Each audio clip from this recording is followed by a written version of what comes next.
Bonjour les cigales, j'espère que vous allez bien. Aujourd'hui, on va lire l'histoire qui s'appelle Mimi l'oreille. C'est parti.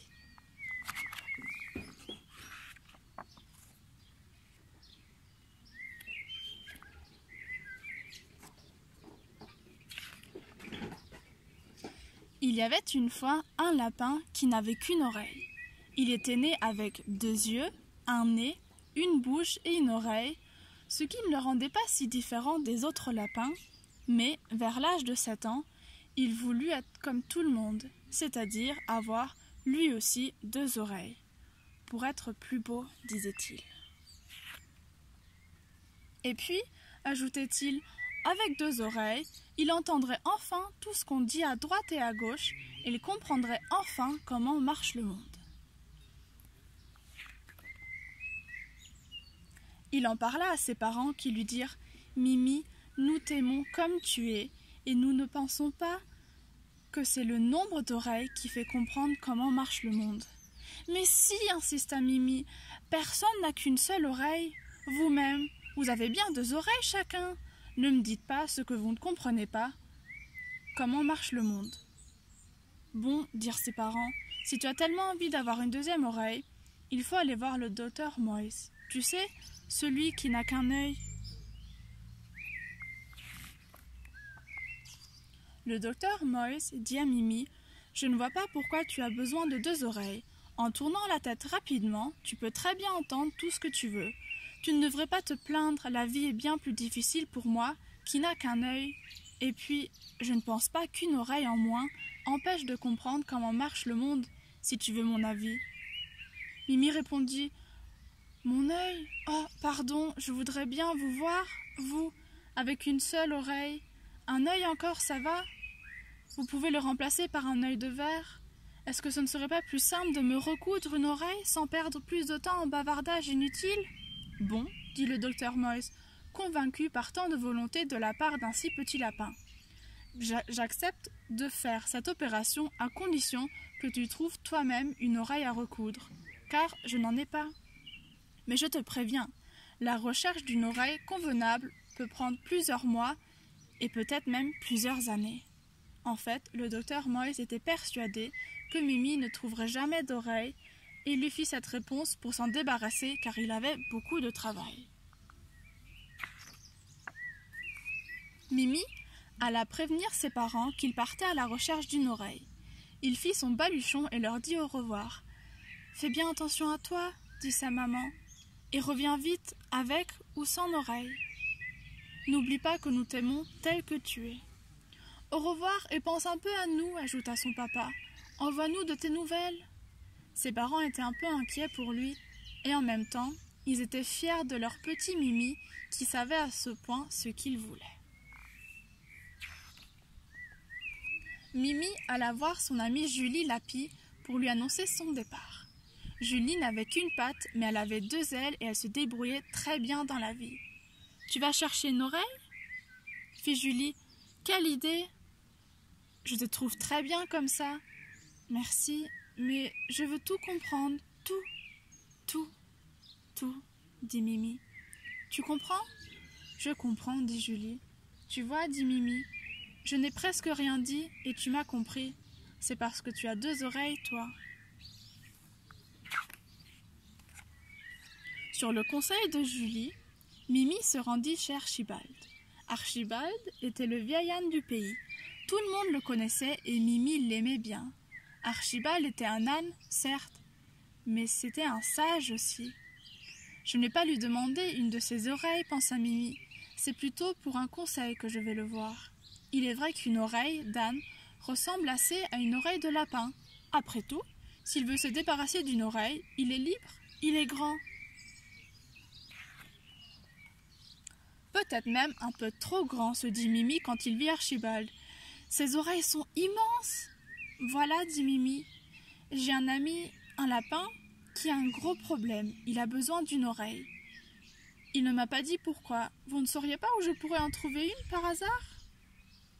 Te fatigue, papa, dit Archibald. J'ai compris. Il se mit à rire, à gorge déployée. Encore un qui a compris avant que je lui explique, se dit Mimi. C'est bien la preuve de ce que je disais. Il faut bien 2 oreilles dans la vie. Va voir Jojo le renananar, reprit l'âne. C'est un filoulou, un coquin, une véritable crapupule.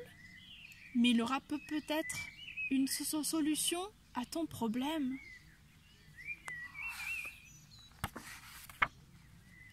Un renard, se dit Mimi.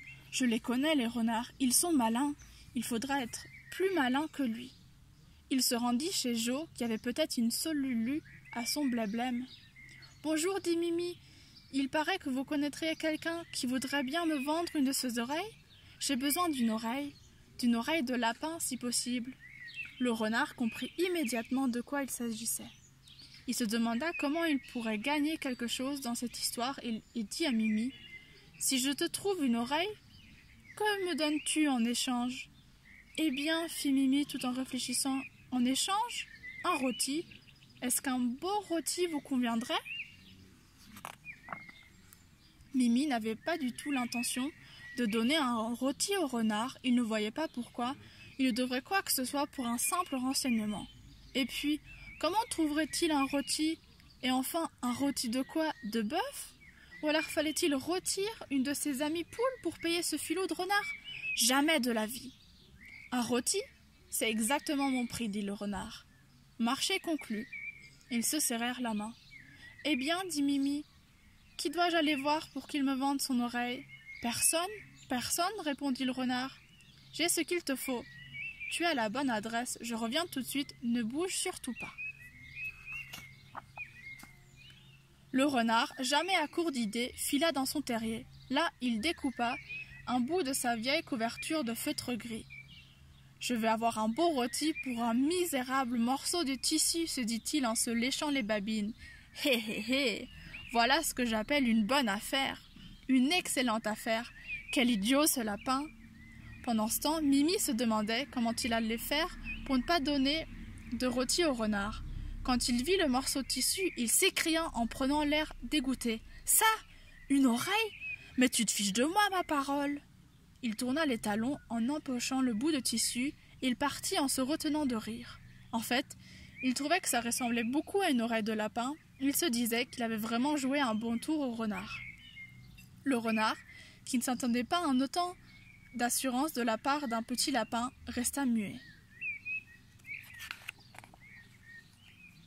De retour chez le docteur Moïse, Mimi lui tendit le morceau de tissu et dit « Voilà, pouvez-vous me recoudre ça à la place de l'oreille, s'il vous plaît ?»« Je sais que ce n'est pas une vraie oreille, mais ça me ferait très bien. »« Impossible, dit le docteur, c'est un vieux bout de tissu.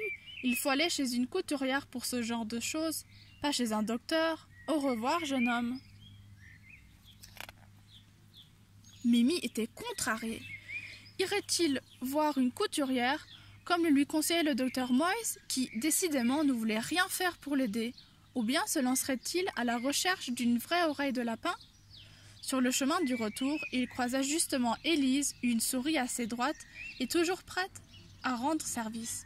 « Peux-tu me coudre cette oreille, enfin, ce bout de tissu à la place de mon oreille ?» demanda Mimi. « Tu me demandes de te coudre ce vieux bout de feutre sur la tête à la place de ton oreille manquante? Mais ça ne va pas, mon pauvre ami. Je veux bien faire de la couture, mais pas sur ta tête. » Mimi n'y avait tout simplement pas pensé. Pour coudre une oreille, même fausse, il fallait faire des trous dans sa tête avec une aiguille. Personne ne lui avait dit, il s'aperçut qu'il n'avait pas du tout envie. Il décida donc de rester comme il était. Il voulut même qu'on l'appelât Mimi l'oreille, ce qui faisait bien rire les filles. Il continua à ne pas comprendre comment marchait le monde, comme chacun de nous, et il comprit enfin que ça n'avait rien à voir avec le nombre d'oreilles que l'on a. Voilà, ça c'était l'histoire Mimi l'oreille. J'espère qu'elle vous a plu.